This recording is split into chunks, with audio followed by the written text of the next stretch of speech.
go to the right, then you go to the left, then you got to stretch out to the right, stretch to the left, and pick up the leggy, and then go over here, and then I'm doing a little kind of stretch here, man, just kind of, trying to feel better, a morning kind of a thing, you know how that goes. Anyways, good morning, Double R Radio, Little Joe, Las Nubes. Let's go live.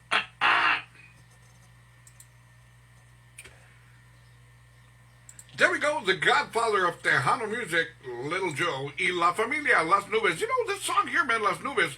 By the way, I am live on Facebook. Stop by and say hello, and I'll say hello, and there we go. Anyways, this song, Las Nubes, takes you back to the day when my father used to have this small little cantina, all true, on Martin Street. It was called Johnny's Lounge, right?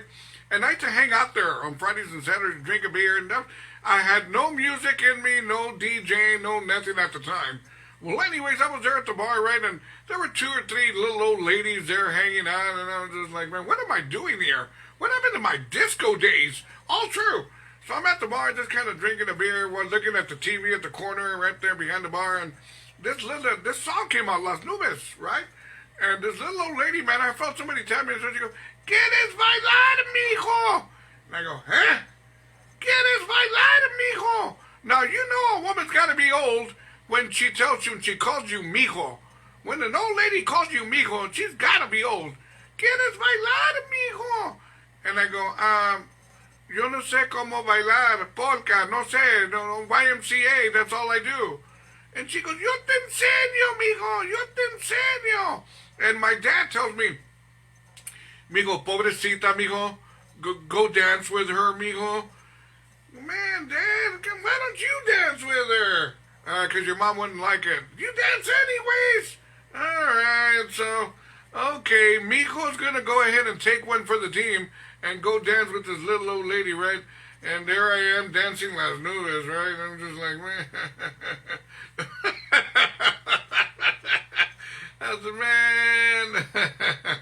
I said, man, hopefully this little old lady doesn't make the moves on me, right? And there you go. And no, and she didn't. We finished the dance, and that was the end of that. And gracias, señorita. And I was being cordial and nice, and there you go. Oh, well. Anyways, 8:44 in the morning. Good morning, Double R Radio, live on Facebook. Where we at? December the 10th, 2020. Now, that being said, let's see, what do I have here to talk about? We'll go here first. What happened here? Okay, there we go. We'll go here. Now, check this out. Crazy story.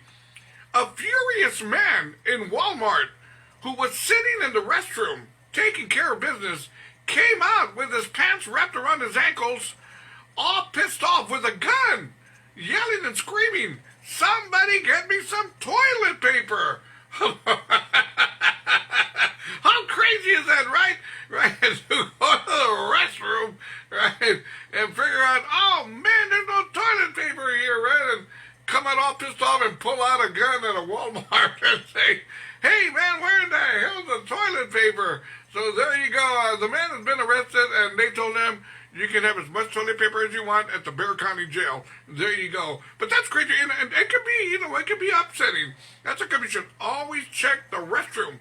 Wherever you're at, I don't care even if you're at home, make sure you got plenty of toilet paper, and there you go. And you should be good to go. Now, that being said, let me see here what else is going on.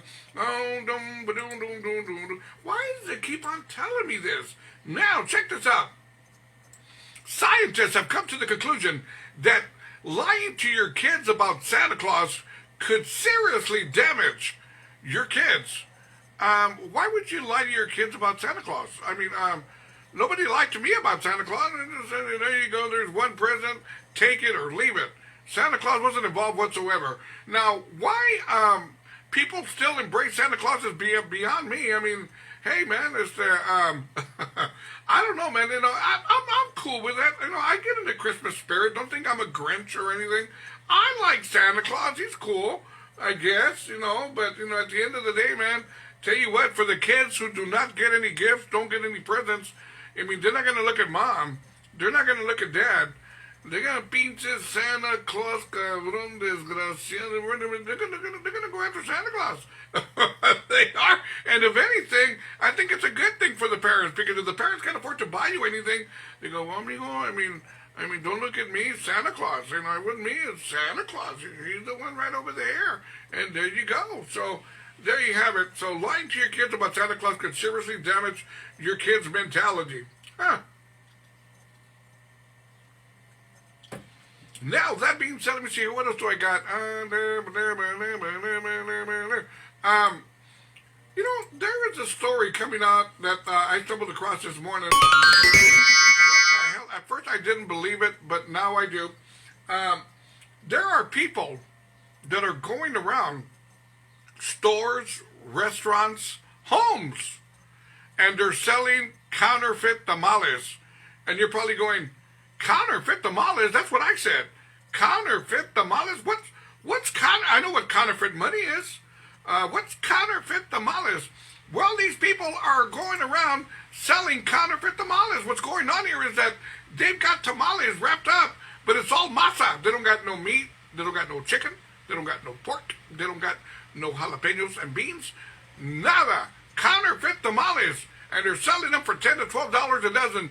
So, how do you do this? How does this work? If somebody comes to your door going, hey, carnal, you want to buy some tamales? Homemade, man. Homemade. Las Rucas made them. They're homemade.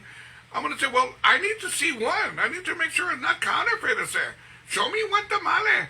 Oh, dude, if I take one tamale out, that makes it 11. And if you don't buy it, then I'm stuck with 11 tamales. Well, I don't care, dude. I'm looking out for the counterfeit tamales. I don't want to buy no counterfeit tamales. So, anyways, there's people out there selling counterfeit tamales. So be careful, be safe, whatever you're doing out there. And really, in today's world, people take it for granted. They really, really do. I've done the same. Where somebody's out there selling something, candy apples, right? Water, tamales, tacos, and people take it. I mean, strangers can walk into a bar, taquitos, right? Oh, really? How much, man? 2 for $5. It's fajitas, guacamole, pico. Really? Okay, I'll take. You don't even know the person. You don't even know what kind of meat's in there. So really, man, you got to be careful. You really, really do on what you're buying out there, because really, those people are out there, man, and they can screw with your food. They really, really can. I've said this once, and I'm going to say it again. I don't do the Uber Eats. I don't, order Grubhub, DoorDash. I don't know, man. I just don't do it. To me, they're overpriced. I can go get it myself. But one thing I do is order pizza. Pizza I will do. Pizza I can do. I'm okay with my pizza being delivered, maybe because I'm old school and I've done it for a long, long, long time. But the other stuff, I just won't do it. Not every man. I don't know. It is what it is. Anyways, what time is it? 9:50, 8:50 in the morning. Let's keep it going. Let's do some Augie Rios. Good morning. How we doing, everybody? It's the Thursday morning stretch run towards the weekend. Let's get back to the morning show. Join me, robertrivasradio.com. I'm doing all the sign language, robertrivasradio.com. Join me now. Order it. It's all free.